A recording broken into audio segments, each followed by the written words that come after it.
Lifeline.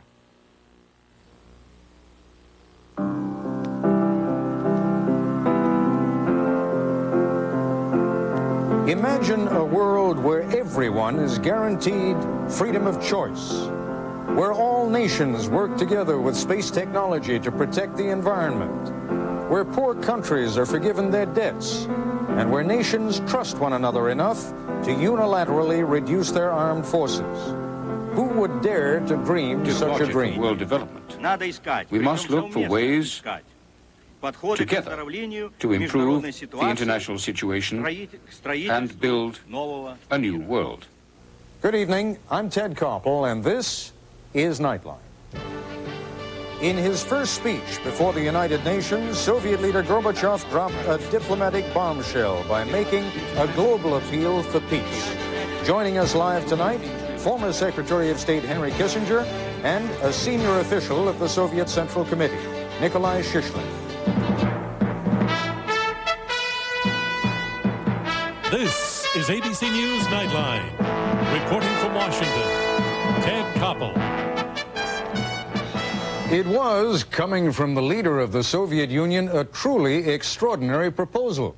There he stood before the UN General Assembly calling for complete disarmament, the destruction of all atomic and hydrogen bombs, the abolition of all military bases on foreign territory, the elimination over a period of 4 years of all land armies, navies, and air forces, the return of dozens of millions of men to peaceful, creative labor. It was absolutely breathtaking in its vision and daring, and it led absolutely nowhere. Because that was not Mikhail Gorbachev's speech today, it was Nikita Khrushchev's address to the UN 29 years ago on September 18th, 1959. But which lesson do we infer from that historical footnote? George Santayana's warning that those who ignore the lessons of history are condemned to relive them, or Mark Twain's cautionary tale of the cat which sat on a hot stove and never sat on a hot stove again? Of course, it never sat on a cold stove either. Nightline correspondent James Walker highlights some of the key elements of Mikhail Gorbachev's speech today. Of course, I am referring above all to political dialogue, a more intense and open dialogue pointed at the very heart of problems instead of confrontation, as an exchange of constructive ideas instead of recriminations. But Gorbachev offered more than just words. He gave new momentum to arms control negotiations, announcing that over the next 2 years, Soviet troop strength would be cut unilaterally by 500,000 men, or almost 10%. 50,000 men and 5,000 tanks would be withdrawn from East Germany, Czechoslovakia, and Hungary alone. That would leave over 550,000 Soviet troops and equipment behind. Total reductions, say Gorbachev, in both Eastern Europe and in the European part of the Soviet Union amount to 10,000 tanks, 8,500 artillery pieces, and 800 combat aircraft. It has substantive elements in the potential reduction, and I say potential reduction, of 6 tank divisions in Eastern Europe. That is important. It does not by any means cripple Soviet offensive capability, nor does it even the score between NATO and the Warsaw Pact. Even with Gorbachev's reductions, the Warsaw Pact would still hold a numerical superiority over NATO in some important areas. It has more fighting units, 2.5 times as many tanks, and twice as many artillery pieces. Gorbachev also announced that most of the estimated 60,000 Soviet troops stationed in Mongolia will return home. He did not say where the remaining 400,000 soldiers to be retired will come from. But today's major revelation concerned not the numbers of fighting men, but the purpose of their deployment. Military experts say that for years, Warsaw Pact forces have been trained to conduct a blitzkrieg attack against Western Europe. Now, says Gorbachev, that will change. All Soviet divisions remaining for the time being in the territory of our allies are being reorganized. Their structure will be different from what it is now. After a major cutback of their tanks, it will become clearly defensive. The Gorbachev cuts were meant to send signals about this shift to a defensive posture in the Soviet military. But they are only signals. They are not yet going to give us the reality of a defensively arrayed, deployed Soviet military force. But Gorbachev's speech did not focus on arms control. Rather, it represented his vision of the problems of the world and how they might be resolved. He talked about human rights and values, the need for international cooperation to battle environmental crises, and the growing disparity between the world's haves and have-nots. He also had his own ideas for dealing with the alarming problem of third world debt. The Soviet Union is prepared to institute a lengthy moratorium of up to 100 years on debt servicing by the least developed countries, and in quite a few cases, to write off the debt altogether. These proposals are not strikingly new. The industrial countries are already talking about forgiving some of the African debt. As for Latin America, it's a bit curious to hear proposals coming from Mr. Gorbachev, since Russia is not a creditor in large scale to Latin America. Indeed, the Soviet Union has loaned the Third World about $60 billion. That represents 5% of the total $1.2 trillion owed by Third World countries. By comparison, the United States and private American banks have loaned the Third World almost $700 billion. In his speech, Gorbachev also made it clear his country had come out of its shell, that it's ready to back up its rhetoric with specific actions. I would like to believe that our hopes will be matched by our joint efforts to put an end to an era of wars, confrontation, and regional conflicts, aggressions against nature, terror of hunger and poverty, as well as political terrorism. This is our common goal, and we can only reach it together. But after a 2.5-hour meeting with the General Secretary today, President Reagan, the old anti-communist, was still on guard. Now, I would like to ask those of you in this room who consider yourselves foreign policy skeptics to do me one last favor. I want to ask you to remain vigilant. But in remaining vigilant, people have a new Gorbachev to watch over. Diplomatic experts say his speech represents a new dimension in Soviet foreign policy. Instead of concentrating on world-class struggle or threats posed by imperialism or the need to defend national liberation movements, Gorbachev gave his vision of the world's problems and how the Soviets intend to play a pivotal and positive role in their resolution. I'm James Walker for Nightline in New York. When we come back, we'll talk live to former Secretary of State Henry Kissinger and to Nikolai Shishkin, a top official of the Soviet Central Committee.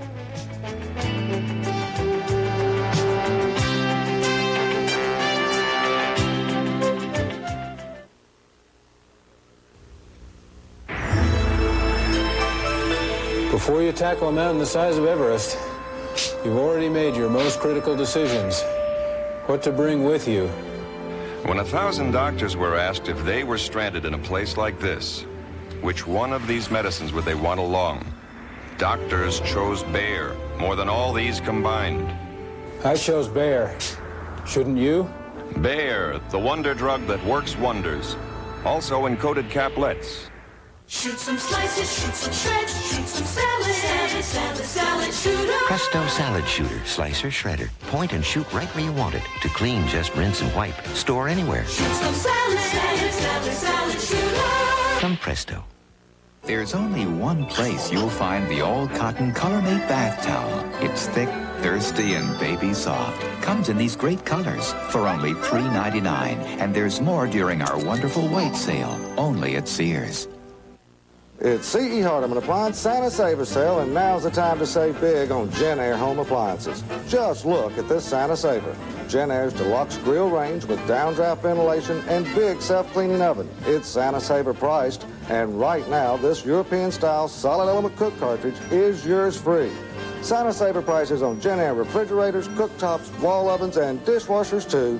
Now at C.E. Hardeman Appliance, 1248 South Gallatin Road in Madison. If you want a hamburger, there are billions of places to get one. But if you want really good seafood and want it really quick, there's only one great little seafood place where you can get Captain D's Seafood Dinner. Delicious fried shrimp, stuffed crab, and golden fish fillets. Captain D's. What a great little seafood place. Tomorrow on the American Agenda, what Gorbachev wants from the U.S. to satisfy Soviet consumers and what we want from him. Watch ABC's World News Tonight with Peter Jennings.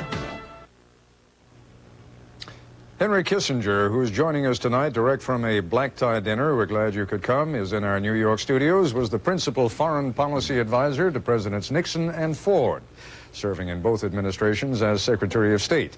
He also served President Nixon as National Security Advisor. Also joining us from New York is Nikolai Shishkin, a leading foreign policy expert on the Soviet Central Committee. Mr. Shishkin has worked with Mikhail Gorbachev for the past 6 years and often travels abroad with Mr. Gorbachev. Mr. Shishkin, extraordinary when one hears the words now of Nikita Khrushchev 29 years ago. If one compares that speech with Mr. Gorbachev's speech today, in fact, the proposals were far more daring, far bolder, far more wide-reaching. Who was to blame for those not coming into reality? That's a funny question. To my mind, it's very difficult to compare two speeches.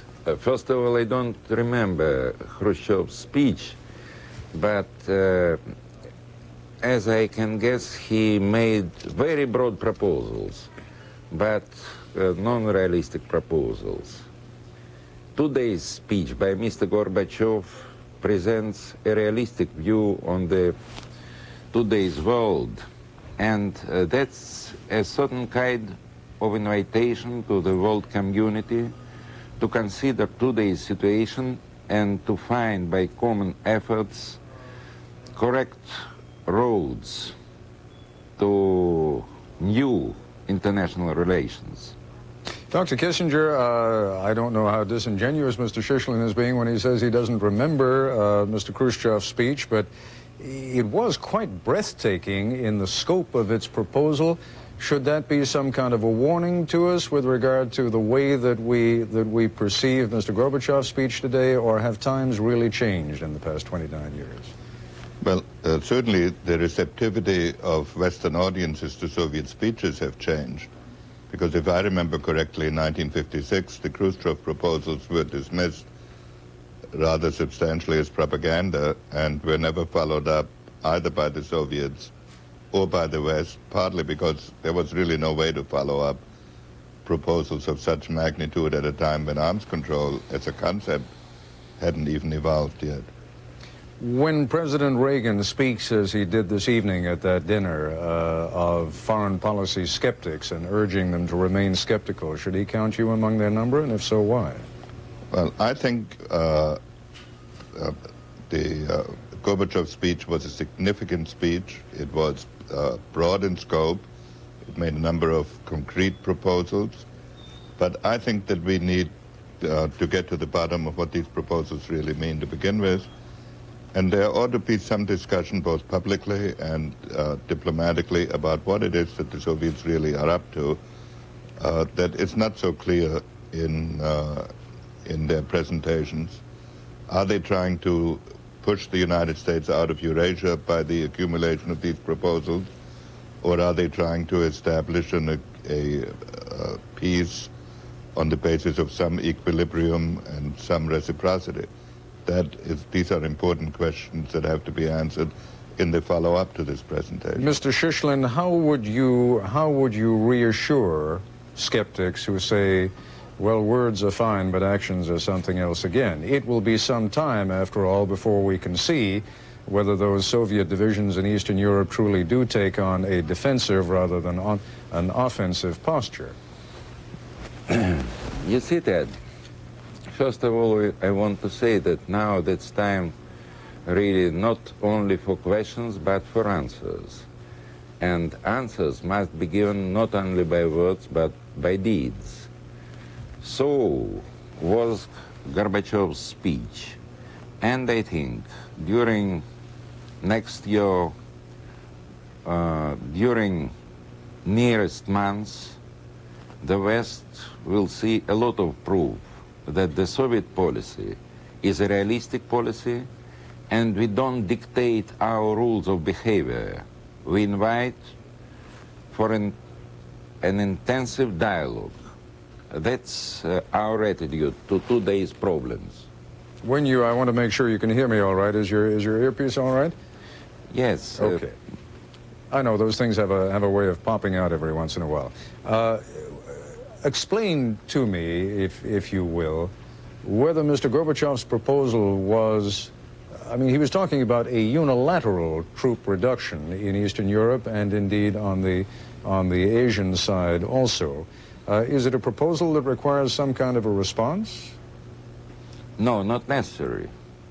We can negotiate about other reductions, but we enjoyed if the United States will have their own respond on our experiment. I guess that's something that we need to talk about with Dr. Kissinger when we come back, whether the removal of 50,000 troops from Eastern Europe calls for any kind of a response by the United States, and on the other hand, whether we are justified in just looking and waiting and doing nothing. We'll continue our discussion in a moment.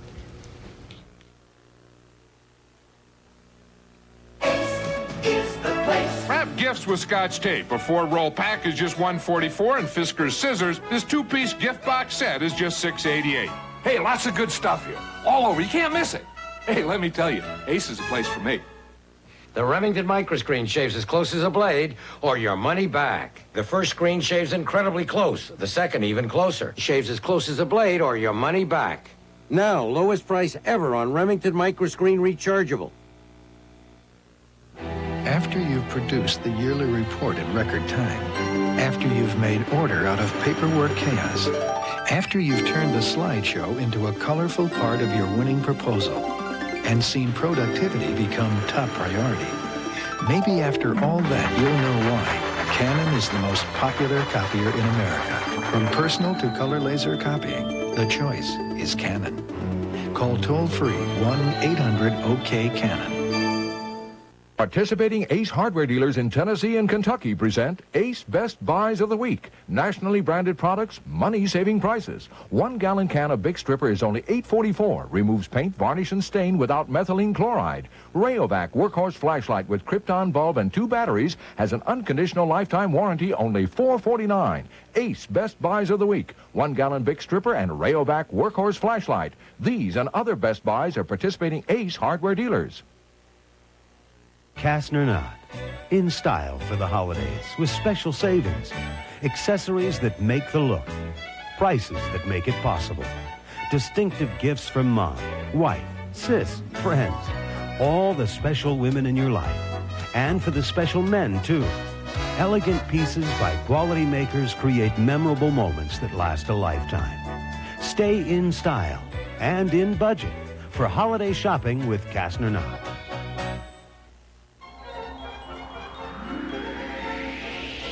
It's Circuit City's Christmas sale with exciting savings on great gift ideas. Save on this Scott compact disc player with remote, now a low $149.97. And this deluxe Panasonic VCR with on-screen programming, just $299.97. The Christmas sale going on now at Circuit City.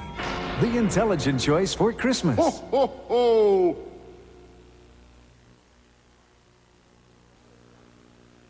Crack. Once you try it, you're hooked to it. You would eventually kill yourself. It's instant addiction. Recovering Addicts on 2020 Friday. Tomorrow, former Defense Secretary Caspar Weinberger, his thoughts on the Gorbachev visit. Also, can the Supreme Court landmark decision Roe versus Wade be overturned? Tomorrow on Good Morning America. We continue our conversation now with Dr. Henry Kissinger and Nikolai Shishkin. Mr. Shishkin, we're getting word from the Soviet mission in New York that Mr. Shevardnadze is about to hold a news conference, the purpose of which is to announce that Mr. Gorbachev is returning home early because of an earthquake in Armenia. Is that correct? No, I didn't hear about that. So you inform me about news. Well, I hope your bag is packed because you may be leaving a little bit sooner than you thought. Would that be sufficient reason to leave early, an earthquake in Armenia? You see, it's very difficult for me to comment your information because I didn't know a word about such decisions, you see. When we went from Moscow, the situation wasn't very stable. It was a serious situation, but not dramatic. we see our problems and we have certain methods to solve our problems. I think we may be having a small difficulty in communication, although perhaps you are responding to the reality rather than to what I said. I said the reason that is being given is that there has been a terrible earthquake in Armenia. You seem to be referring to the political troubles in Armenia, which may indeed be the reason that Mr. Gorbachev may be returning early. You've heard about the earthquake, have you not? Yes, I have heard about the earthquake, but I don't know about the details. What I was really asking is whether an earthquake would be sufficient cause for Mr. Gorbachev to cut his visit short. I hope not, because you see, a single person, even if we speak about Mr. Gorbachev, can't do much. And we have very responsible leadership there in Moscow, and I hope that he'll fulfill his program.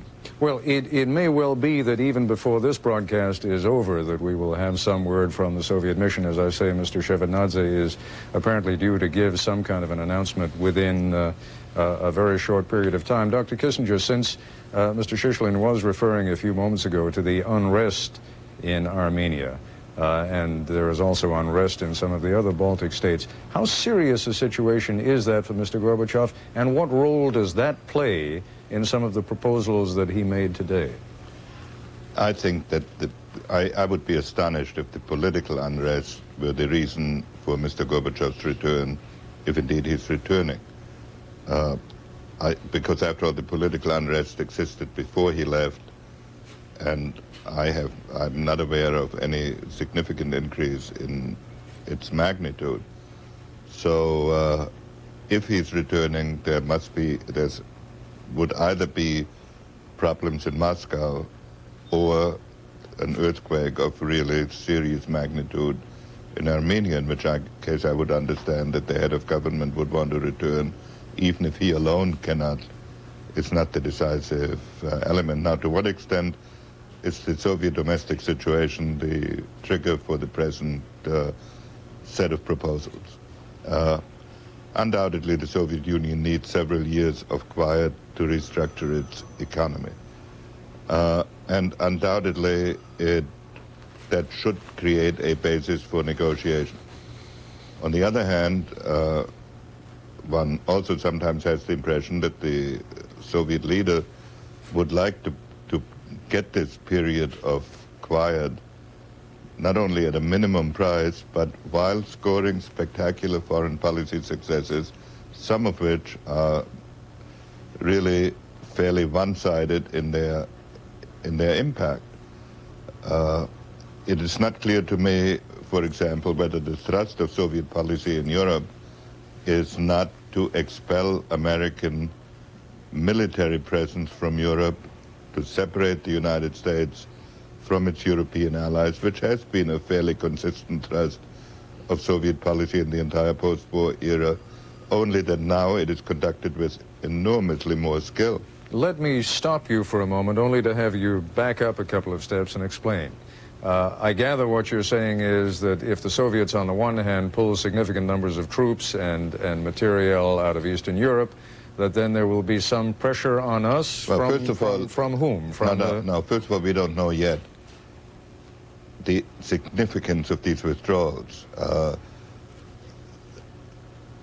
The tanks that are being withdrawn, many studies argue that of the 50,000+ tanks that the Soviet Union possesses, about 12 to 15,000 are 30 years old.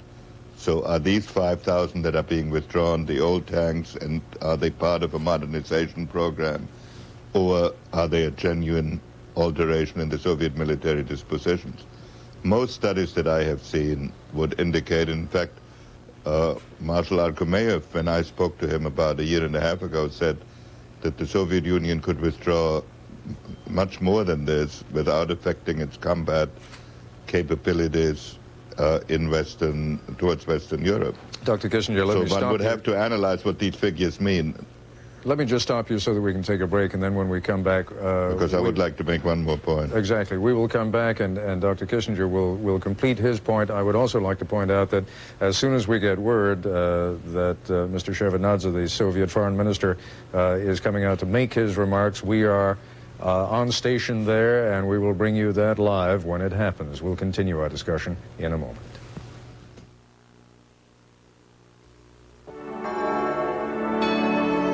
They came across country by wagon and settled in Amana, Iowa. Whatever they needed, they made by hand. Made it the best it could be. That same fundamental is still practiced today in Amana, Iowa, the home of Amana Appliances, a Raytheon company. Whatever you make it the best it can be. Raytheon, where quality starts with fundamentals.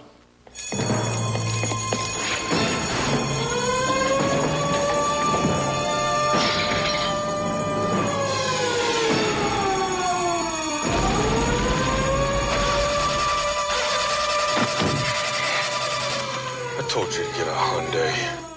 If you need to get away from it all, you should be driving the dependable Hyundai Excel. Cars that make sense. Right now, factory-to-dealer cash incentives can save you up to $500 on a new Excel.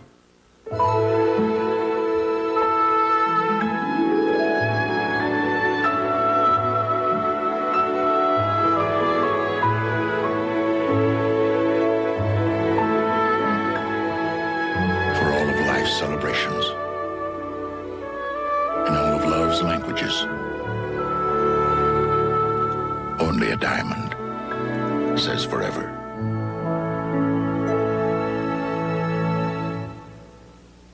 The people at Mayo Tire, your full-service auto center, are experts in brake, alignment, and exhaust systems. But did you know that they'll install everything from sunroofs to burglar alarms, mufflers to upholstery? And there's more. Cellular phones from Mayo Mobility are backed by the Bell South Mobility System. This guarantees you the quality that only Bell South Mobility can provide, with 24-hour customer service to meet your every need. Bell South Mobility, providing service in over 350 cities. It's just another reason to put your car in the hands of the experts at Mayo Tire. In the beginning, people had problems sending for the free consumer catalog so they could order government booklets on health, federal benefits, money, jobs, and more. When sending got easier, the catalog listing 200 helpful booklets was still hard to handle. Today, it's easy, and you'll get a free sample booklet too, so send your name and address to Free Catalog, Pueblo, Colorado, 81009. It could be the best thing you've done in ages.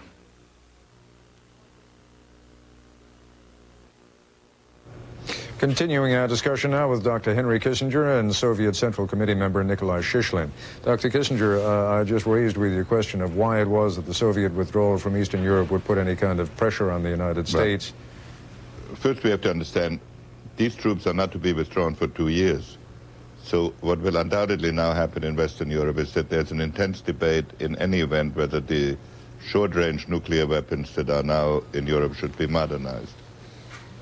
It is very probable that now an argument will start that since the Soviets have indicated that they intend to withdraw 6 divisions over a period of 2 years, that it would spoil that mood if modernization in fact would take place. If then modernization does not take place, we are continuing the process of denuclearizing the Federal Republic of Germany, and one has then to balance the impact of this against a promise of withdrawing 6 divisions in 2 years.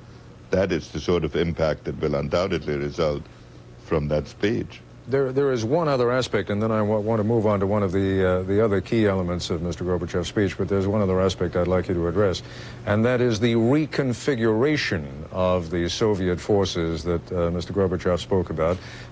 He was indicating that we will be able to see very shortly that they are going to be reconfigured from an offensive configuration to a defensive configuration. Well, one of the interesting aspects of arms control is the degree to which Western intellectuals negotiate with themselves.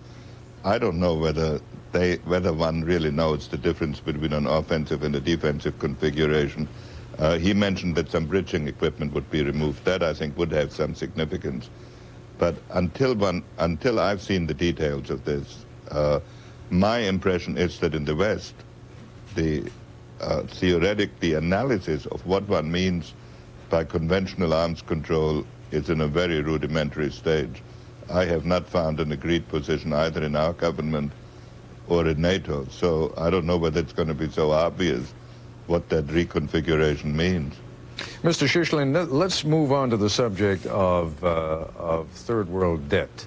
The proposal that Mr. Gorbachev made today sounds like an extremely generous one, and indeed puts some pressure on the United States, for example, to meet the same standards of generosity until one considers, as James Walker pointed out earlier in this broadcast, that we are owed some 14 times as much money as the Soviet Union. So for the Soviet Union to forgive $50 billion when the United States, for example, has outstanding debts of $700 billion, it's not quite the same thing, is it? Oh, I quite agree with you, but I want to pay attention to a remarkable remark by Dr. Kissinger about modernization of conventional weapons. That's a very important thing. Modernization is a very expensive thing, and I mention about this because it is connected with the problems of the third world.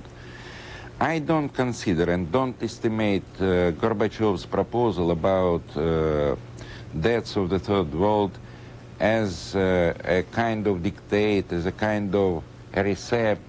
That's simply really an invitation to think about this problem. And I do understand that there is a great difference between my country and the United States. And you have tight connections with the different countries in the third world, and really it's necessary to think not only in Moscow but in Washington and in other capitals about these problems. It's very difficult to close eyes on these problems. If we try to improve international relations, if we try to improve international situation. Gentlemen, we're going to take another break.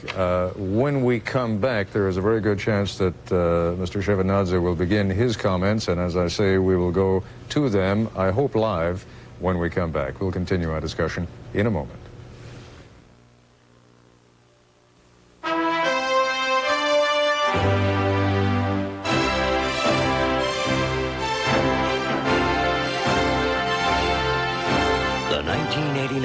Toyota Camry. Comfort. Room. Toyota quality. One more thing for '89. Camry has room with a great view. My Toyota, I love it. Lady Stetson, you're free, playing in the big leagues. Country proud with a fragrance all your own. Lady Stetson, an exciting blend of contrasts, like America itself. Lady Stetson. Need help? Yeah, and I've got 10 minutes to get to the radio station. Ah, here's the problem. Stetson cologne, easy to wear, hard to resist. And for that great smelling guy who started my car, I get off at 6. When you weigh one diet against another, consider this. If you don't get enough protein when you diet to lose fat, you might lose muscle. Protein can help you keep muscle while you lose fat. And Special K has the highest level of dietary protein available in a cereal. So exercise your good judgment too. Include this Special K breakfast in your balanced diet. And make a firm commitment to your body. Special K. Keep the muscle. Lose the fat. Every day, their lives are changing. Travis, what's happened to you? Who are you? It's Erica. I don't know you. I had a son. I never had another chance to tell you until now. You don't believe me, do you? Elope? In less than 24 hours, we could be the Husband and wife? Mr. and Mrs. Nico Kelly. Tom, what's the matter? It's Laura. What will the future hold for all my children? Weekdays, So many times I will see a football player run a kickoff back when maybe he shouldn't. Maybe on Sunday he might not have, but on Monday he'll give it a try because he knows that he's on Monday Night Football. Big run back for Dennis McKinnon. Out to the 40 and still going. To the 40, to the 30, and McKinnon's going to go all the way. Beautiful.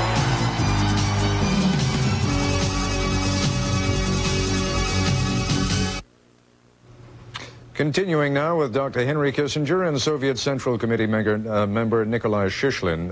Mr. Shishkin, as soon as we can, we're having some technical problems at the moment, but we are going to go live then to the Soviet mission here in New York. I can tell you now that Mr. Shevardnadze has announced that Mr. Gorbachev is returning to Moscow tomorrow because of the earthquake in Armenia. What is that going to mean? I mean, there were another couple of stops that were supposed to be made. There was a particularly significant trip coming up to Havana. He was going to meet with Castro in Cuba, then he was going to stop off in London. Are those the kinds of meetings that can and will be rescheduled then in the near future? Would he come back to this hemisphere just for a meeting with Castro? Oh, that's very difficult to answer your question just now, because if Comrade Gorbachev decided to return to our country, so the situation is very serious. Yeah, it must be very serious indeed. I mean, I come back to what you were saying a few moments ago. What is it that one man can do, even in the case of the worst earthquake? That's my opinion. That's my personal opinion. But you see, the feelings of the people, that's a very concrete thing, and it's necessary to feel these feelings. And in psychological plan, it's a right decision. I think, in fairness to Mr. Gorbachev, if there is a catastrophe in Armenia, I can imagine that it would not appear appropriate for him to be traveling and doing the ceremonial duties in Cuba and in London and have discussions which can be postponed when there is a major human catastrophe in a part of the Soviet Union. Well, so, I find it hard to believe, Dr. Kissinger, that the day would ever come when I'm even more cynical than you are about the intentions of a Soviet leader, but surely a meeting with Fidel Castro at this point was more than just a ceremonial, flyby. No, but on the other hand, if Gorbachev leaves tonight, if Gorbachev announces tonight that he's leaving, that means that he is stealing part of his own propaganda, and a speech that was designed to make a major impact will be superseded by the announcement of his return. I cannot believe that anything other than a major catastrophe in the Soviet Union would induce him to do that. Well, the cynicism on my part that I was referring to comes with regard to the earthquake as distinct from the political upheavals that are taking place in Armenia and in the Baltic states. Is it not possible that the earthquake is being used as a pretext to go back because there are other problems, political problems that are going on that may be getting out of hand? Well, Mr. Shishkin would know this better than I do, but I would think that if there are political problems that bring him back, they're not in Armenia, they are in Moscow. And then there would in fact be a grave political crisis. It can only be a grave political crisis or a grave physical crisis. And at this point, I tend to believe it's a grave physical crisis. Now, Mr. Shishkin, a few moments ago, and I grant you there is a problem because there is a small language barrier, although your English is excellent, you had a little bit of trouble understanding my question when I first posed it before. But you responded referring to some of the political problems that exist in Armenia. Are they of a nature, or are some of the problems that are going on in Moscow of a nature that might be severe enough to force Mr. Gorbachev to return? No, I think that Dr. Kissinger is perfectly right when he speaks about the crisis, non-political crisis, because nothing has changed since Gorbachev's departure from Moscow in the Soviet political life. but the catastrophe in Armenia is a catastrophe, and it's really necessary to be with his own people at such a hard time. Gentlemen, let us take a break, and we'll continue our conversation in just a moment.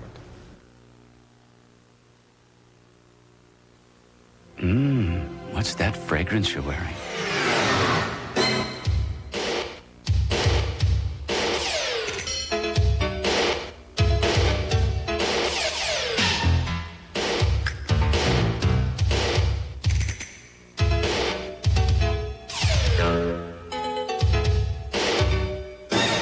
Make a statement without saying a word.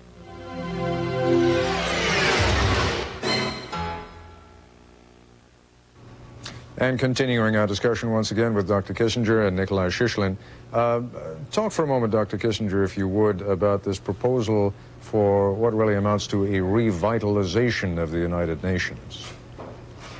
Well, you know, there are many aspects of that speech which I thought were more of a boilerplate and propagandistic nature, and I think that is one of them. And the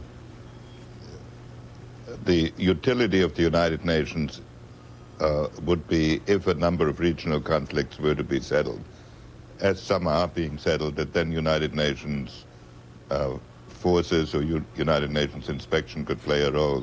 But I frankly did not think that that was one of the more significant parts of his presentation. Well, I mean, among the great problems facing our planet these days are the environmental problems, our problems of toxic waste. It wasn't clear to me that he wanted to put those under the United Nations.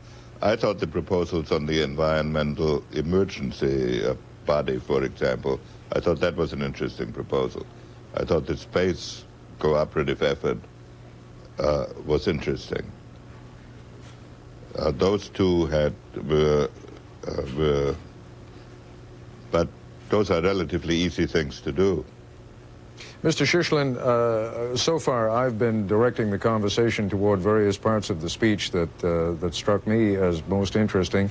Are there any elements of the speech that you feel have not been adequately covered because they were intended to carry far more weight than they have been given thus far by the media? Anything that you think we've left out in that speech that was critical or important? No, I think that the first response on Gorbachev's speech was quite okay. The time for serious conversation will come and serious comments. But it's quite necessary to understand that the post-war period is almost over, and the Cold War is dying, to my mind.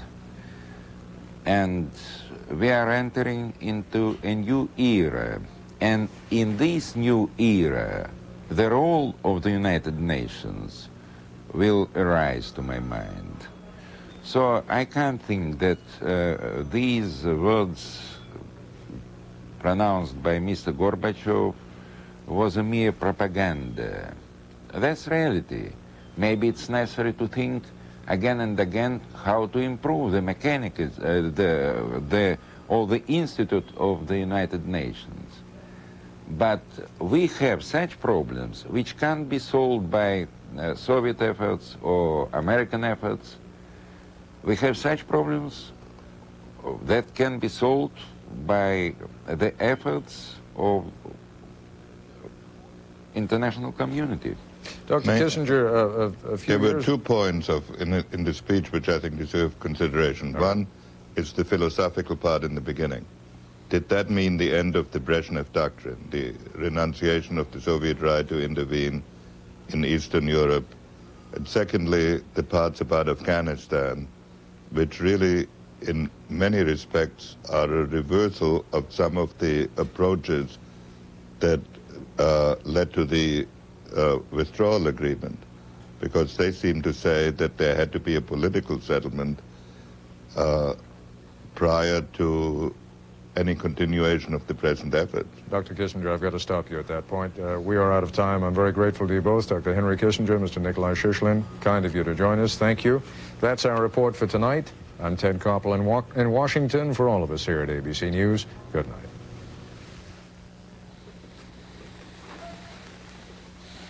This has been a presentation of ABC News, where...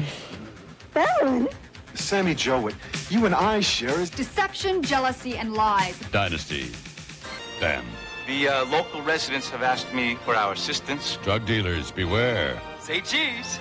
An early Christmas present from Night Watch at a special time after Dynasty, Thursday. This is WKRN, Channel 2, Nashville.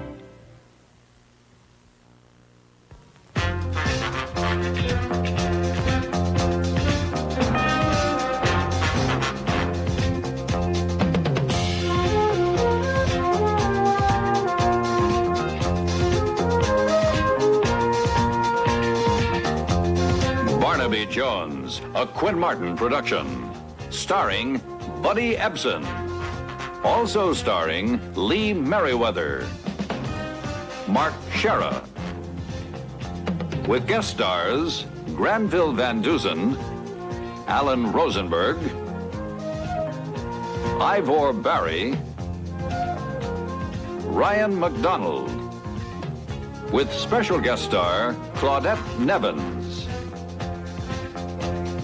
Tonight's episode, Memory of a Nightmare. At Kellogg's in Battle Creek, we often get mail about the cereals we make. A few months back, we started getting letters about one we didn't make. People had heard about medical reports saying